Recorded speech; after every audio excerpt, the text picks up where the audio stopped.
वंस से वक्फ always वक्फ, उसका मतलब ये होता है कि एक बार जो प्रॉपर्टी वक्फ में डिक्लेयर हुई है वो हमेशा के लिए वक्फ में ही रहेगी। मुझे पता नहीं है, अभी का जो कानून है वो वक्फ की प्रॉपर्टियों को सुरक्षा प्रदान करता है। वक्फ के नियम के अनुसार, वक्फ के एक्ट के हिसाब से उस वक्फ की प्रॉपर्टी को कोई गलत तरीके से बेच नहीं सकता, कोई इंक्रोचमेंट नहीं कर सकता, कोई एक्विजिशन नहीं कर सकता। वो अल्पसंख्यक समाज के, खास करके मुस्लिम समाज के वेलफेयर के लिए वहाँ पे योजनाएं लाई जा सकती हैं, वहाँ पे डेवलपमेंट किया जा सकता है, ताकि देश के जो अल्पसंख्यक मुस्लिम समाज हैं उनको मुख्य धारा में लाने के लिए, चाहे शैक्षणिक क्षेत्र के माध्यम से हो, सामाजिक क्षेत्र से माध्यम से हो, ये वक्फ की ज़मीनों का उपयोग किया जाता है। अब अगर केंद्र सरकार कोई ऐसा मसौदा तैयार कर रही है, अगर उसमें कुछ हस्तक्षेप करना चाहती है, वक्फ की लैंड में, वक्फ के एक्ट में अमेंड करके अगर भारत की सरकार अपना हिस्सा लेना चाहती है, अपना अधिकार जमाना चाहती है, तो वो गलत है, उसको कोई बर्दाश्त नहीं करेगा, वो नियम के खिलाफ है। सर, हाच मुद्दा मराठीमध्ये सांगा, वक्फ बोर्डचं बिल येत आहे, कसं बघता ते तुम्ही?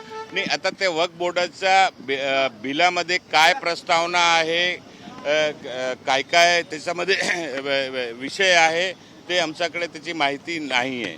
परंतु वक्फ मिल्कियतचा जो वक्फ कायदा आहे, वंस से वक्फ ऑलवेज वक्फ, म्हणजे एक वेळी कुठलीही प्रॉपर्टी मुस्लिम समाजाने वक्फ केला तर ते परमनेंट ते वक्फ असते, त्याच्यामध्ये कुठल्याही प्रकारची छेडछाड होऊ शकत नाही।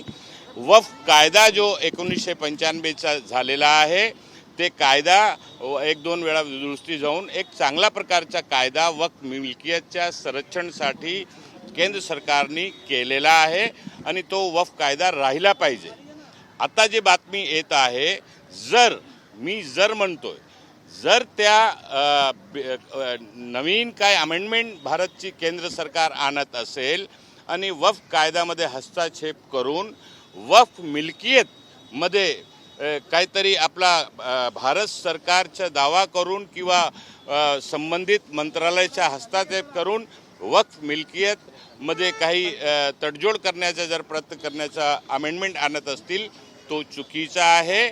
जसं मी पूर्वी सांगितलं की वक्फ कायद्याप्रमाणे एक वेळी जर कुठलीही वक्फ जमीन, वक्फ मिल्कियत वक्फ झाली तर तो ऑलवेज वक्फ असतो, परमनेंट वक्फ असतो आणि वक्फ कायद्याप्रमाणे ती जागाचा संरक्षण करण्याचं काम कायद्यामध्ये तरतुदी अनुसार दिलेला आहे।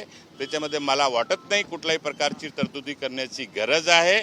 आणि जर अशा प्रकारचा सरकार करत असेल तर त्याची भावना चुकीची असेल, त्याची पृष्ठभूमी चुकीची असेल, काही ठराविक लोकांना फायदा पोहोचवण्यासाठी करण्याचा प्रयत्न असेल, असा आम्हाला वाटतो। जर असा अमेंडमेंट आला तर तुमच्याकडे पहिला प्रश्न, काय तरतूद करतायत, त्याचा मसौदा काय आहे ते आमच्यापर्यंत आतापर्यंत माहिती नाही आहे। ती माहिती मिळाल्यानंतर जर चुकीच्या कुठलाही वक्फच्या मिल्कियतमध्ये जर डायरेक्ट किंवा इनडायरेक्ट सरकारचा हस्तक्षेप होत असेल तर त्याचा निश्चितपणे आम्ही विरोध करू।